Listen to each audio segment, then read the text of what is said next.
하나님 말씀은 요한복음 4장 7절로 10절의 말씀입니다. 요한복음 4장 7절로 10절의 말씀. 사마리아 여자 한 사람이 물을 기르러 왔음에 예수께서 물을 좀 달라 하시니 이는 제자들이 먹을 것을 사러 그 동네에 들어갔음이로라. 사마리아 여자가 이르되 당신은 유대인으로서 어찌하여 사마리아 여자인 나에게 물을 달라 하나이까 하니 이는 유대인이 사마리아인과 상종하지 아니함이로라. 예수께서 대답하여 이르시되 네가 만일 하나님의 선물과 또 내게 물 좀 달라 하는 이가 누구인 줄 알았더라면 네가 그에게 구하였을 것이요 그가 생수를 내게 주었으리라. 아멘. 영원하신 말씀이 육신을 입고 이 땅에 오셔서 돌아다니시며 직접 복음을 전했다는 것은 참으로 신비하고 놀랍고 충격적인 일입니다. 지난주에 우리는 그렇게 예수께서 사마리아로 걸어 들어가신 것을 보았습니다. 그 배경을 가만히 생각을 해보았습니다. 지금 상황을 또 지도를 펴놓고 예수의 지금 행적을 또 쫓아가면서 생각해 보면 예수께서는 지금 유대를 떠나 갈릴리로 가시고자 합니다. 북에 있습니다. 좀 남쪽에서 북쪽으로 가는데 중간에 사마리아가 막고 있거든요. 그리고 오른쪽으로 가면 북에서 남으로 요단강이 흐릅니다. 원래는 세례를 줄 때 요단강 근처에서 시작을 하였는데 이제는 유다 땅입니다. 그리고 사마리아를 통과하여야겠는지라 했기 때문에 분명히 요단강 쪽은 아니고, 왜냐하면 요단강을 건너서 위로 가는 것이 정석 루트입니다. 그렇다면 예수께서는 지금 내륙에 계신 것입니다. 예루살렘 밖 사마리아 중간 사이 어디, 동쪽은 아닙니다. 물가 쪽은 아닙니다. 그렇다면 이 내륙 지방에서 주께서 지금 곧장 사마리아를 통과하고 계십니다. 지난주에 본 바와 같이 예수께서는 우물가에 몇 시에 도착하셨나요? 12시 정오에 도착을 하였습니다. 여러분들 더운 지방을 여행하거나 가보신 분들은 알지만 보통 우리가 어디를 갈 때 많이 걸어간다, 요즘 걸어다니지 않지만 상식적으로 생각할 때, 그렇다면 예수께서는 새벽녘에 해 뜨기 전에 출발했을 가능성이 굉장히 높습니다. 더운 지방에서는 아침 9시만 되어도 머리가 탈 것 같이 뜨겁거든요. 그러면 정확하게 어디서 출발했는지 모르고 또 몇 시에 출발했는지 모르지만 그냥 상식적으로 생각을 했을 때 정오에 그곳에 다다르려면 예수께서는 아마 오랜 기간, 적어도 대여섯 시간은 걷지 않았을까 생각을 합니다. 6시간을 지금 목이 마르잖아요. 걸어 들어오셨습니다. 수가성으로. 식사도 안 했습니다. 그러니까 밥을 사러 제자들이 갔습니다. 동네로. 식사도 안 하시고 물도 못 마시고 너무나 피곤하여 12시 땡볕에 우물가에 앉으신 예수님. 그리고 사복음서에서 예수께서 피곤하시다 한 것은 여기밖에 없습니다. 그러니까 잠깐 여기 앞에 코앞에 간 것이 아니라 오랜 기간 대여섯 시간 정도 걸어서 땡볕에 도보로 지금 움직이고 계십니다. 이 말은 제가 왜 드리냐면 지금 예수는 최상의 컨디션이 아닙니다. 저희가 이번 금요일 날 소망기대 부흥 은혜 이 집회를 했는데 저도 이렇게 좀 뭐라 그럴까요? 수련의 느낌을 좀 하려고 뒤에 앉아 있었습니다. 보통 스피커로 가면 뒤에 있지 앞에 앉지 않습니다. 그래서 이렇게 뒤에서 왔다 갔다 하고 컨디션도 조절하고 찬양할 때도 크게 안 합니다. 왜냐하면 설교를 해야 되기 때문에. 이렇게 있는데 정 목사님 오실 때까지 기도한다고 제가 없는 줄 알고 앞에서 그러더라고요. 뒤에 앉아 있는데 지금 예수께서는 우리말로 컨디션의 난조입니다. 여러분들이 운동선수이거나 무엇을 하는 사람이라면 컨디션이 얼마나 중요하겠습니까? 예수께서는 지금 기진맥진, 배가 고프고 목이 마르고 지금 당도하셨는데 내륙을 통과하셔서 이것을 가만히 제가 추측하며 유추하며 보니 생각났던 한 그룹이 있었는데 그것은 옛 이스라엘이었습니다. 구 이스라엘. 그들이 출애굽한 뒤에 얼마나 많이 컴플레인했습니까? 얼마나 많이 불평불만하였습니까? 제가 몇 군데 샘플을 모아왔습니다. 보통 그를 성경을 읽으면 띄엄띄엄 있기 때문에 이게 마음에 와닿지 않는데 오늘 한번 그들이 불평불만한 내용을 한번 보십시오. 참으로 읽기도 민망하고 듣기도 민망할 정도로 적나라하게 그들의 영적 컨디션이 나와 있습니다. 몇 군데 보겠습니다. 출애굽기 14장입니다. 홍해가 앞에 있고 애굽 바로의 군대가 뒤에 있습니다. 그들이 또 모세에게 이르되 애굽에 매장지가 없어서 무덤이 없어서 당신이 우리를 이끌어내요. 여호와가 아니라 당신이 우리를 이끌어내요. 이 광야에서 죽게 하느냐? 다시 이야기합니다. 어찌하여 당신이 우리를 애굽에서 이끌어내어 우리에게 이같이 하느냐? 우리가 애굽에서 당신에게 이른 말이 이것이 아니냐? 이르기를 우리를 내버려 두라. 우리가 애굽 사람을 섬길 것이라 하지 아니하더냐? 애굽 사람을 섬기는 것이 광야에서 죽는 것보다 낫겠노라. 16장 신광야입니다. 나온 지 둘째 달 15일, 2달밖에 되지 않았습니다. 먹을 것이 떨어졌을 때 그들은 이렇게 이야기합니다. 이스라엘 자손 온 회중이 그 광야에서 모세와 다음 절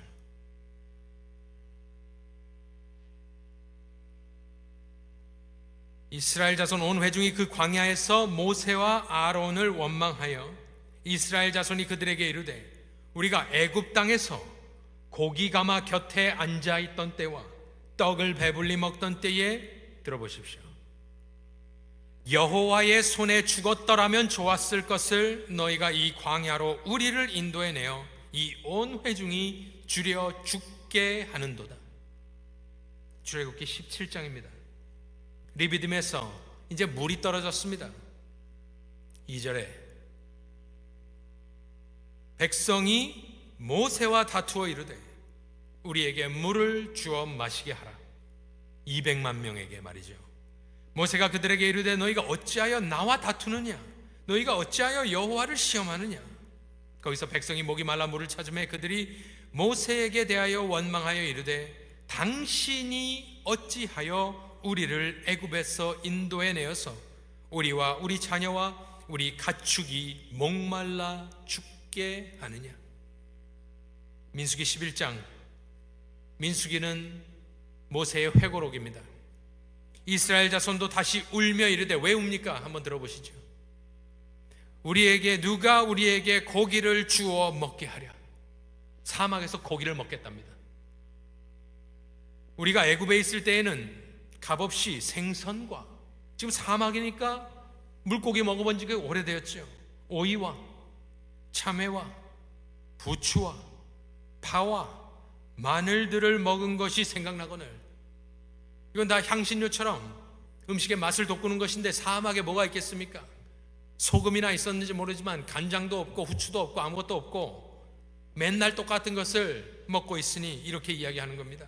이제는 우리의 기력이 다하여 이 만나 외에는 보이는 것이 아무것도 없도다 하니 13절에 이 모든 백성에게 줄 고기를 내가 어디서 얻으리이까? 또 백성에게 이르기를 너희의 몸을 거룩히 하여 성결케 하여, 무슨 거룩한 일을 하는 것이 아닙니다. 내일 고기 먹기를 기다리라. 너희가 울며 이르기를 누가 우리에게 고기를 주어 먹게 하랴? 애굽에 있을 때가 우리에게 좋았다 하는 말이 여호와께 들렸으므로 여호와께서 너희에게 고기를 주어 먹게 하실 것이라. 하루 이틀 닷새 열이나 20날 먹을 뿐만 아니라 냄새도 싫어하기까지 한 달 동안 먹게 하시리니 이는 너희가 너희 중에 계시는 여호와를 멸시하고 그 앞에서 울며 이르기를 우리가 어찌하여 애굽에서 나왔던가 함이라. 하나 더 보면 민수기 14장은 가나안에 보냈던 정탐꾼들이 돌아와서 이 땅이 이렇다 저렇다 이야기를 하고 10명이 가면 죽는다, 2명은 가도 된다 리포트를 듣고 난 뒤의 모습입니다. 온 회중이 소리를 높여 부르짖으며 백성이 밤새도록 뭐합니까? 통곡합니다. 눈앞에 있거든요. 가나안 바로 들어갈 수 있습니다. 코앞에 두고 이런 일을 벌입니다. 이스라엘 자손이 다 모세와 아론을 원망하여 온 회중이 그들에게 이르되 우리가 애굽 땅에서 죽었거나 이 광야에서 죽었으면 좋았을 것을 어찌하여 여호와가 우리를 그 땅으로 인도하여 칼에 쓰러지게 하려 하는가? 우리 처자가 사로잡히리니 애굽으로 돌아가는 것이 낫지 아니하랴. 이에 서로 말하되 우리가 한 지휘관을 세우고 애굽으로 돌아가자 하며 10절에 온 회중이 그들을 돌로 치려 하는데 그때에 여호와의 영광이 회막에서 이스라엘 모든 자손에게 나타나시니라. 참담합니다. 보셨지요? 그냥 컴플레인 수준이 아닙니다. 밥이 맛이 없다, 모래가 많다, 이 정도 수준이 아니라 너무나 악합니다. 이것이 옛 이스라엘의 모습이었습니다. 특별히 목마를 때마다, 배고플 때마다, 죽음이 가까이 오는 것 같을 때, 고기가 없다고 울부짖고 참으로 이런 모습을 보는데 우리는 예수 그리스도를 참 이스라엘이라고 합니다. 예수님은 지금 비슷한 상황 아니겠습니까? 광야 내륙으로 오래 걸어 배고프시고 목마르시고 지쳤지만 그의 입술을 통해 나온 것은 복음입니다. 사마리아 여인에게 전도하십니다. 구이스라엘은 육신대로 살았습니다. 하지만 참 이스라엘이신 예수 그리스도는 그 입에서 생명의 말씀이 나온다. 저와 여러분도 그렇게 될 수 있기를 바랍니다. 사람이 지치고 배고프고 목마를 때 날카로워집니다. 예민해집니다. 또 많은 사람들은 화를 냅니다. 배가 고프면. 제가 옛날에 청년을 지도할 때 청년들에게 이렇게 이야기했던 기억이 있습니다. 배우자를 고를 때에 선교를 같이 가라. 그리고 지켜보라. 가장 피곤하고 힘들 때 어떻게 반응하는지 보라. 그것이 그 사람의 본 모습이다. 지금 예수께서 12시 정오에 우물 곁에 배고프고 목마르고 피곤하여 우물 곁에 앉으셨습니다. 그리고 전도하십니다. 그렇다면 이것이 예수의 본래 모습이라는 말입니다. 평소에 무엇을 하지 않는 사람이 지치고 배고프고 목마르고 피곤할 때 뭔가 새로운 것을 하는 사람은 아무도 없습니다. 평소에 청소 안 하는 사람이 목마르고 피곤하고 잠 못 자고 해서 청소하는 사람이 있습니까? 없습니다. 그렇다면 이것은 무엇을 우리가 알 수 있냐면은 예수의 전도는 이벤트가 아니었다라는 것입니다. 날 잡아놓고 이벤트를 벌이는 것이 아닙니다. 최상의 컨디션을 가졌을 때 하는 것이 아닙니다. 전도는 그의 일상이었던 것이 분명하고 그냥 삶의 패턴이었습니다. 그렇다면 저와 여러분은 이 예수의 행적을 보며 우리도 평소의 본 모습이 전도자의 삶을 살기를 간절히 소원합니다. 자, 두 번째로 예수께서 지난주에 보면 말씀을 건네십니다. 7절을 보여주시면 예수께서 7절이 없을 수도 있겠습니다만 예수께서 여인에게 뭐라 하냐면 물을 좀 달라 이렇게 부탁을 합니다. 물 좀 달라. 물론 물을 마시고 싶어서 물을 달라 하는 거지요. 그런데 가만히 보면 이 짧은 단어는, 이 짧은 말은 이 여자로 하여금 경계를 풀어주게 합니다. 이 여자는 12시에 물을 길러 나왔고 이것은 그녀의 루틴이었습니다. 사람을 피하기 위해서. 그런데 생각해 보십시오. 맨날 물을 풀어 오는데 12시에 오늘은 저 멀리서 보니까 우물 곁에 남자가 앉아 있습니다. 희한한 광경이죠. 남자는 물을 떠가지 않습니다. 여자들이 한 일입니다. 그러면 여러분이 여자라면 어떻게 하겠습니까? 100m 밖에서 저걸 보면서 바짝 긴장을 하게 됩니다. 아니, 저기 왜 남자가 앉아있지? 마치 맨하탄에서 밤 늦은 시간에 서브웨이를 타려고 딱 갔는데 플랫폼에 건장한 남자가 혼자만 있다고 생각해 보십시오. 밤 11시에. 그리고 난 여성입니다.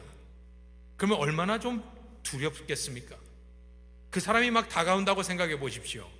뒷걸음질 치지 않겠습니까?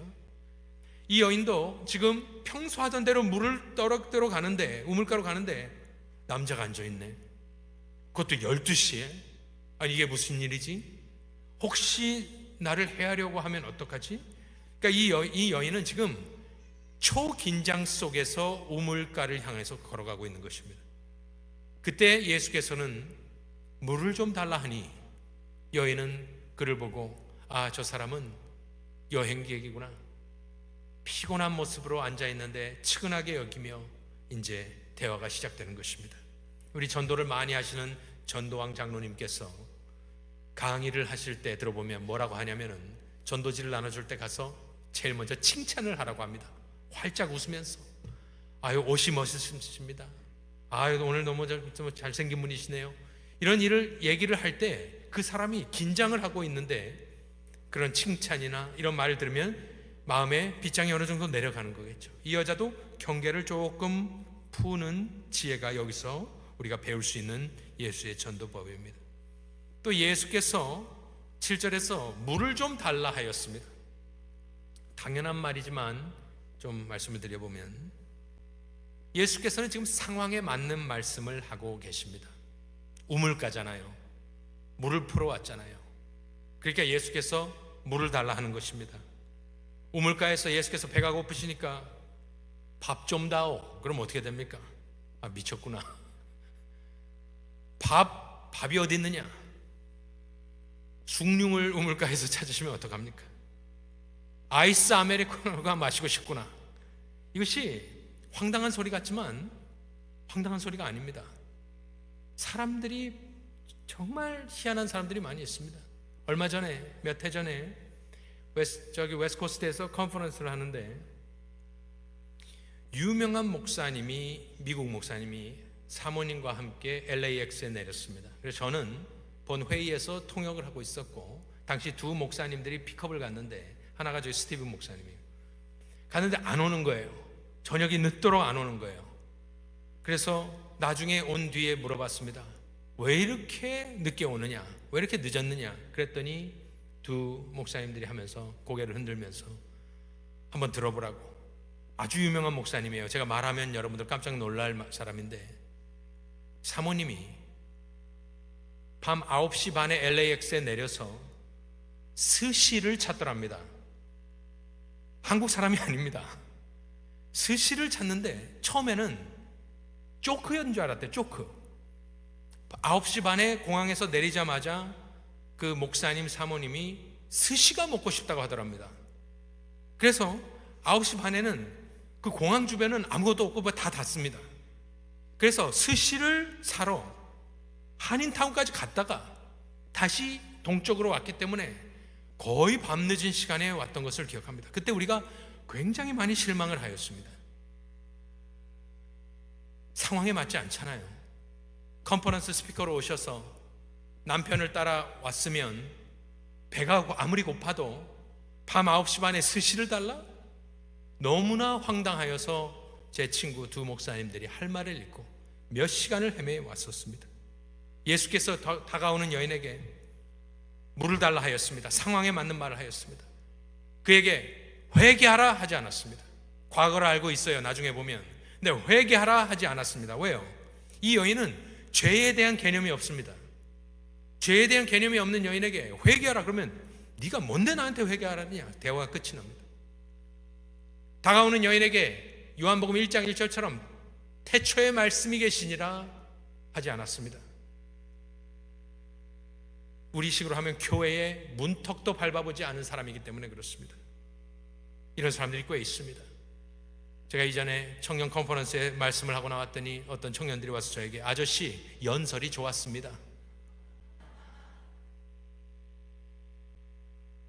아주 생불신자입니다. 생불신자. 교회 교자도 아무런 것도 모르는 사람들이 너무나 많이 있습니다.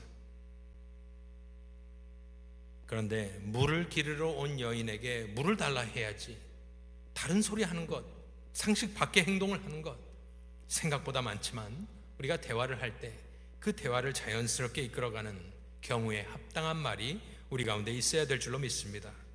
또 하나 중요한 것을 이 대화를 보면서 예수의 전도법을 우리가 배울 수 있는데, 9절에 여자가 말을 받아칩니다. 9절을 보여주시면, 물을 달라 그랬더니 사마리아 여자가 이르되, 이 말을 비아냥거리듯이 했으면 비아냥이고 정말 놀라서 악의 없이 얘기했으면 그런 것입니다.